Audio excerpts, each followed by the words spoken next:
कल के क्लास में बेटा हम लोगों ने जो ग्रंथि पढ़ना शुरू की थी वो थी हमारी थायराइड, ठीक है। अब थायराइड की ग्रंथि जो होती है वो कहाँ होती है? थायराइड ग्रंथि जो पाई जाती है हमारी, वो पाई जाती है हमारा जो स्वर यंत्र होता है उसके नीचे जो श्वास नली वाला हिस्सा होता है वहां पर, है ना। तो अगर इसका मैं आपको डायग्राम से बताऊं तो देखो, स्क्रीन शेयर मैं करती हूँ आपके साथ। यहाँ पर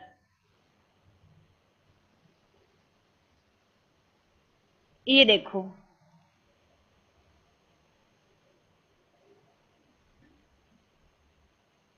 ये जो आपका है लैरिंग्स यानी स्वर यंत्र है, और ये जो ग्रंथि आपको दिख रही है पिंक कलर के अंदर, ये हमारी थायराइड ग्रंथि है ना। अब इस थायराइड ग्रंथि के अंदर ही हमारी क्या पाई जाती है? पैराथायराइड ग्रंथि पाई जाती है। तो इसको इस डायग्राम से हम लोग समझेंगे। देखो यहाँ पर ये जो आपको पीले पीले कलर की छोटी सी ग्रंथियां दिख रही है ना, थायराइड ग्रंथि के अंदर यानी इसके पृष्ठीय भागों पे, बाहर निकले हुए हिस्सों पर, ये तो देखो हमने कहा था कि थायराइड ग्रंथि में दो पालियां होती है, ये पहली पाली है, ये दूसरी पाली है, और ये संयोजक जो सेतु है जो इन्हें जोड़ने का काम करता है। तो ये तो हो गई थायराइड ग्रंथि, थायराइड ग्रैंड लिखा हुआ है। अब इसी के अंदर इस तरीके से ये जो पीले पीले आकार की आपको छोटी ग्रंथि दिख रही है ना, ये हमारी कौन सी? ये पैराथायराइड ग्रंथि है, ठीक है। तो इस ग्रंथि के बारे में हम लोगों को क्या करना है? पढ़ना है। तो देखो क्या है कि जो पैराथायराइड ग्रंथि होती है वो थायराइड ग्रंथि के पृष्ठीय भागों में इस तरीके से पाई जाती है। आप अगर इस ग्रंथि के मतलब टोटल कितनी देख रहे हो आप? 1 2 3 और 4 काउंट कितने होते हैं मनुष्यों में? इसके टोटल 4 काउंट होते हैं, मतलब 4 होती है, 2 इस पाली में और 2 इस पाली में। अगर प्रत्येक का भार हम देखते हैं तो 0.01 से लगाकर 0.03 ग्राम इसका वेट होता है, ठीक है। लंबाई अगर हम इसकी देखते हैं इस ग्रंथि की तो 6 से लगाकर 7 मिलीमीटर होती है, और चौड़ाई जो होती है 3 से लगाकर 4 मिलीमीटर चौड़ी होती है। लंबाई तो हो गई 6 to 7 मिलीमीटर, चौड़ाई हो गई 3 से 4 मिलीमीटर। समझ में आ गया? अब इस ग्रंथि के द्वारा एक हार्मोन सीक्रेट किया जाता है, और उस हार्मोन का नाम होता है पैराथार्मोन हार्मोन, जो कि कैल्सिटोनिन के जस्ट विपरीत काम करता है। थायराइड ग्रंथि एक हार्मोन स्रावित करती है जिसको हम लोगों ने पढ़ा था कल, कैल्सिटोनिन, ठीक है। तो ये थायराइड ग्रंथि की सी कोशिकाओं के द्वारा स्रावित हार्मोन है।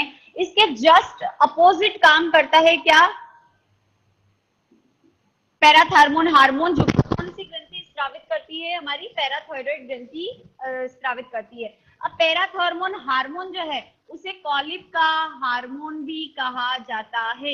ये इसका सेकंड नाम है। 1 नंबर में आपको क्वेश्चन आ सकता है, नीट में भी आ सकता है, एग्जाम में भी पूछा जा सकता है कि कॉलिप का हार्मोन जो है वो किसे कहा जाता है। तो कॉलिप का हार्मोन जो है वो हमारा पैराथार्मोन हार्मोन है, जो कि पैराथायराइड ग्रंथि के द्वारा स्रावित किया जाता है, ठीक है। अब इसके काम क्या होते हैं? इस हार्मोन के जो पैराथायराइड ग्रंथि जो पैराथार्मोन हार्मोन है वो जो रिलीज कर रही है, उसके काम क्या है? तो देखो यहाँ पर ये फॉस्फेट के उत्सर्जन को बढ़ाता है। मतलब मूत्र के अंदर जब पैराथार्मोन की उपस्थिति होती है तो हमारा जो यूरिन होता है उसके अंदर किसको रिलीज करने में मदद करता है? फॉस्फेट को निकलने में मदद करता है, यानी फॉस्फेट के उत्सर्जन को बढ़ाता है। प्लस क्या करता है? रक्त में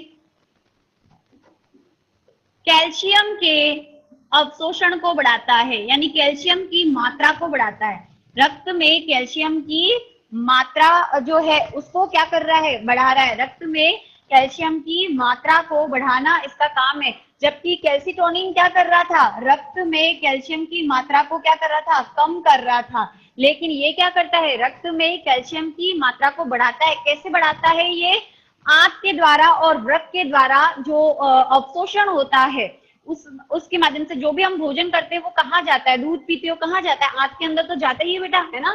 तो अब किडनी के माध्यम से और आंत के माध्यम से कैल्शियम के अवशोषण को बढ़ाकर रक्त में कैल्शियम की मात्रा को बढ़ाता है, और कैल्सिटोनिन रक्त में मात्रा को क्या करता है? कम करता है। तो दोनों एक दूसरे के विपरीत काम करते हैं, ठीक है। इसके अलावा इसके और क्या काम है? ये तो इसका मेन काम हुआ कैल्शियम वाला, सबसे इंपॉर्टेंट ये दोनों काम, ठीक है। उसके बाद पेशियों का सिकुड़ना, ये मांसपेशियां जो सिकुड़ती है उसमें मदद करता है। अगर नहीं होगा तो हम लोग जो है मांसपेशियां नहीं सिकुड़ पाएंगे। तंत्रिका आवेग संचरण, हमारी जो न्यूरॉन्स होती है उसके अंदर जो सूचनाएं होती है वो किस रूप में जाती है बेटा, आवेग के रूप में, है ना। तो आवेग को संचरण करने में क्या करता है, मदद करता है, प्लस रक्त का थक्का जमाने में क्या करता है, मदद करता है। फिर है ये विटामिन डी का निर्माण करता है, यानी विटामिन पैराथार्मोन हार्मोन जो है विटामिन डी को क्या करता है, सक्रिय करता है। और विटामिन डी किसका निर्माण करता है बेटा, हड्डियों का निर्माण करता है। तो विटामिन डी को सक्रिय कर हड्डियों का निर्माण करने में क्या करता है, पैराथार्मोन हार्मोन हेल्प करता है। फिर आता है पैराथायराइड संबंधित रोग कौन से होते हैं। ज्यादा कुछ दे नहीं रखा आपके इस चैप्टर में इसके बारे में, ठीक है। तो ये इसके देखो आप लोगों को याद करने हैं इसके फंक्शंस। इंपॉर्टेंट क्वेश्चन 1 नंबर का है कि कॉलिक का हार्मोन किसे कहा जाता है। तो कॉलिक का हार्मोन हमारा पैराथार्मोन हार्मोन है। ये किसके अपोजिट काम करता है, ये पैराथायराइड ग्रंथि के द्वारा स्रावित कैल्सिटोनिन के विपरीत काम करता है। ये तो पैराथार्मोन हार्मोन तो कैल्शियम की मात्रा क्या करता है, रक्त में बढ़ाता है, ये क्या करता है, कम करता है। इस चीज को ध्यान रखना, ठीक है। फिर उसके बाद आता है नेक्स्ट पैराथायराइड संबंधित जो रोग होते हैं, रोग कौन कौन से हैं। तो देखो अल्प स्त्रवण होता है पैराथार्मोन हार्मोन का, ठीक है, तो उसे बोला जाता है हाइपोकैल्सीमिया, ठीक है। इससे होने वाला रोग क्या कहलाता है, हाइपोकैल्सीमिया, ठीक है।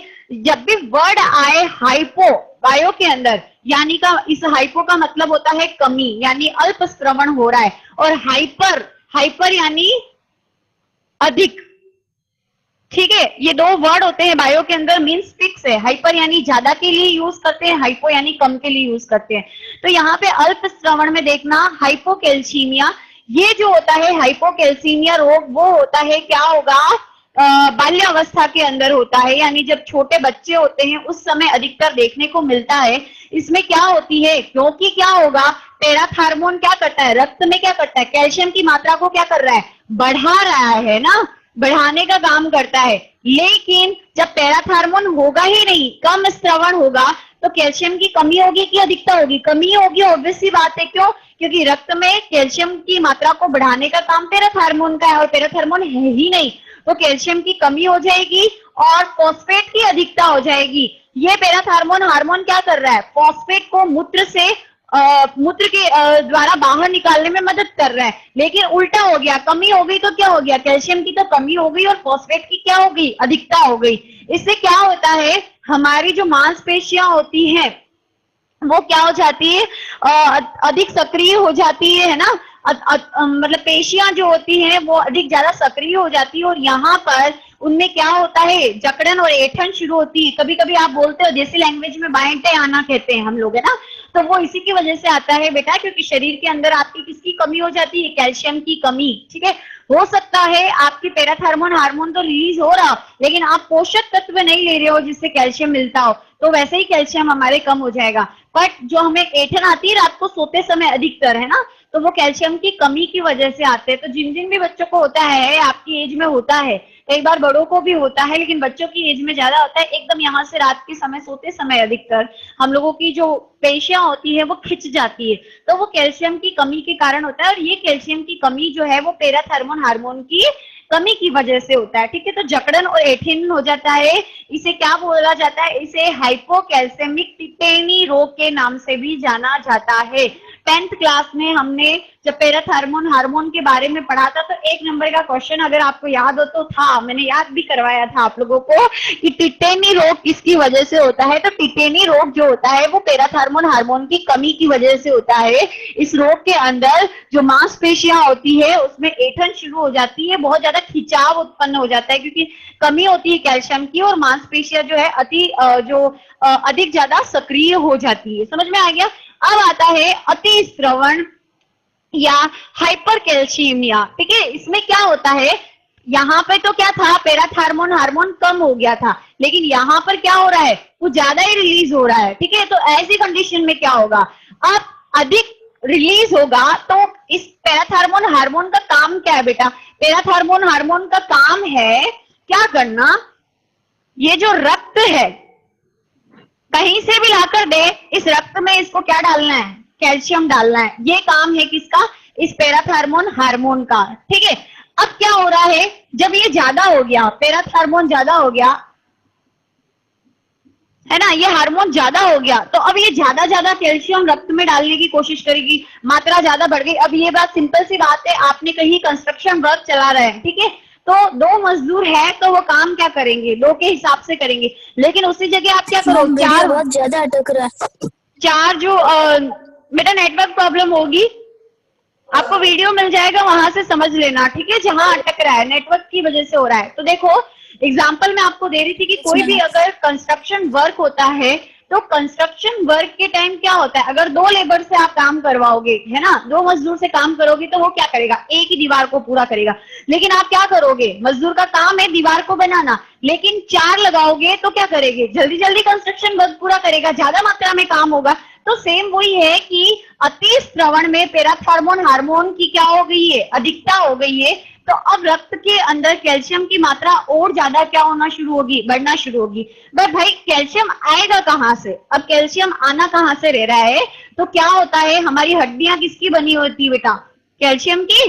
तो अब ये पैराथॉर्मोन हार्मोन कहाँ से लेकर जाएगा, ये हार्मोन इस हड्डियों में जो कैल्शियम है ना उसको निकाल निकाल कर कहाँ डालना शुरू करेगा, रक्त में डालना शुरू करेगा।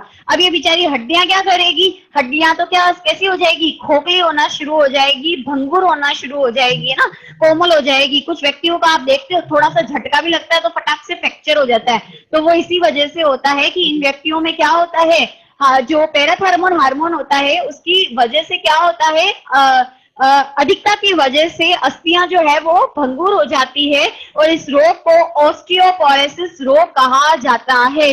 शायद आपने इंग्लिश में इसका नाम सुना होगा, अगर मैम ने चैप्टर पढ़ा दिया होगा, नहीं होगा तो या तो 11th में या 12th में, इंग्लिश में भी ये आपके है और आई थिंक 12th में ये। तो ऑस्टियोपोरोसिस क्या होता है, ऑस्टियोपोरोसिस यानी जो अस्थियां होती है वो कोमल हो जाती है, भंगुर हो जाती है कैल्शियम के निकल जाने के कारण। और ये कैल्शियम निकाल कौन रहा है, पैराथॉर्मोन, और निकाल कर कहाँ डाल रहा है, इस रक्त के अंदर डाल रहा है। आ रही बात समझ में। इसके अलावा एक और रोग होता है संपुटी तंतुमय अस्थि विकृति, आपके दिया हुआ है तंतुमय, क्या नाम है इसका हिंदी में, संपुटी तंतुमय अस्थि विकृति, कुछ इस तरीके का रोग जो है ये भी किसकी वजह से होता है, जो अति स्त्रवण होता है हमारे पैराथॉर्मोन हार्मोन का। तो इसकी वजह से क्या होता है कि जब अति स्त्रवण हो जाता है किसका, पैराथॉर्मोन हार्मोन का, तो प्लाज्मा में कैल्शियम, रक्त का जो प्लाज्मा होता है, क्योंकि पैराथॉर्मोन हार्मोन ज्यादा है तो ये कैल्शियम डाल किस में रहा है बेटा, रक्त में, और रक्त का एक कंपोनेंट होता है प्लाज्मा प्लस कोशिकाओं से मिलकर बना होता है। तो क्या होगा, ये जो प्लाज्मा है इसमें क्या हो जाएगा, रक्त क्या हो जाएगा, जमना शुरू हो जाएगा, है ना। अब ये रक्त जो होता है वो कहाँ पहुंचेगा, इस ये जो रक्त है जिसके प्लाज्मा में कैल्शियम की अधिकता हो गई वो कहाँ पहुंचेगा, विभिन्न ऊतकों तक क्या करेगा, पहुंचेगा, और ऊतक के अंदर कैल्शियम क्या होना शुरू हो जाता है, जमना शुरू हो जाता है। इसके बाद जो मूत्र होता है उसकी मात्रा क्या हो जाती है, ज्यादा आने लग जाती है, मूत्र की मात्रा बढ़ने लग जाती है ऐसे लोगों में, ठीक है। और पथरी की जो समस्या होती है वो होने लग जाती है, स्टोन जिसको हम कहते हैं। तो ऐसे रोग को हम कहते हैं संपुटीय तंतुमय अस्थि विकृति। बात समझ में आई, क्या हुआ कि जब भी क्या होगा, हमारे पैराथॉर्मोन हार्मोन जो होता है, यानी ये हार्मोन हमारा है जो पैराथायरॉइड ग्रंथि रिलीज कर रही है, तो ये हार्मोन क्या करेगा, ज्यादा सीक्रेट हो रहा है तो ये रक्त के अंदर क्या कर रहा है, कैल्शियम ज्यादा डाल रहा है ले जाके। अब रक्त का जो प्लाज्मा होता है उसमें ये कैल्शियम क्या करेगा, जुड़ जाएगा, ठीक है। अब ये रक्त ट्रांसफर होता है विभिन्न ऊतकों तक, तो कोमल ऊतक जो होते हैं उनमें जाकर ये कैल्शियम क्या होगा, जम जाएगा, जिसको कैल्सिफिकेशन कहेंगे, ठीक है।